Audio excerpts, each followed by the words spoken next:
Assalamualaikum warahmatullahi wabarakatuh. Perkenalkan, nama saya Azara Zakia Tiarani dengan NPM 23062371161. Saya dari kelas Fisioterapi Neuromuskular kelas B. Pada kesempatan kali ini, saya akan meresum video yang telah saya tonton dengan judul Neuroplastisitas dan Cara Otak Belajar. Otak manusia adalah organ yang sangat luar biasa. Dalam beberapa dekade terakhir, beberapa ilmuwan menemukan banyak hal baru yang mengubah cara kita memahami proses belajar. Nah, dari video tersebut, saya melihat bahwa otak tidak dapat berhenti berkembang setelah masa kanak-kanak. Dulu, banyak orang yang percaya bahwa otak hanya berkembang di usia dini dan menjadi statis setelah dewasa. Namun, kini otak terus mengalami perubahan penyesuaian sepanjang hidup kita. Nah, proses ini dinamakan dengan neuroplastisitas. Neuroplastisitas berarti kemampuan otak untuk beradaptasi dan membentuk koneksi baru sebagai respon terhadap pengalaman, pembelajaran, maupun cedera. Saat kita belajar sesuatu, baik fakta maupun keterampilan, sebenarnya kita sedang mengubah struktur, fungsi, dan kimia otak kita. Nah, proses perubahan ini terjadi melalui tiga mekanisme utama. Yang pertama adalah perubahan kimiawi.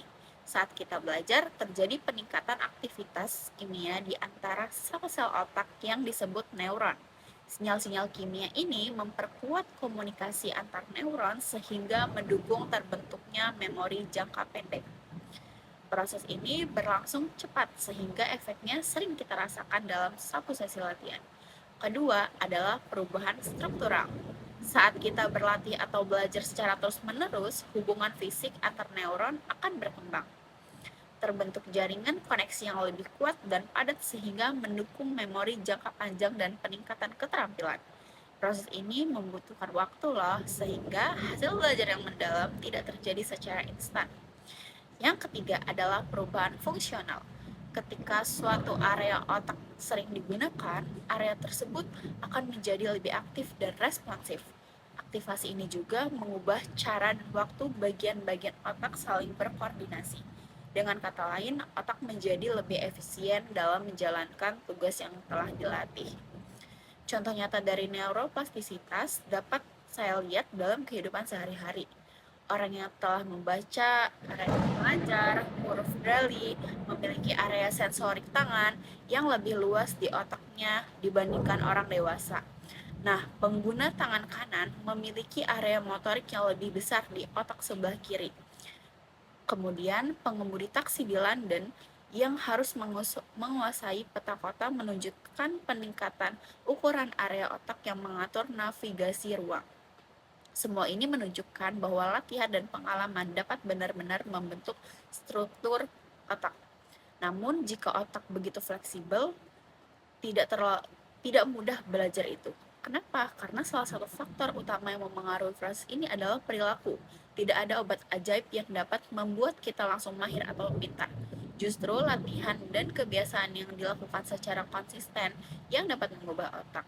Semakin kita belajar, usaha, dan tantangan dalam proses belajar, semakin besar pula perubahan yang dapat terjadi pada otak.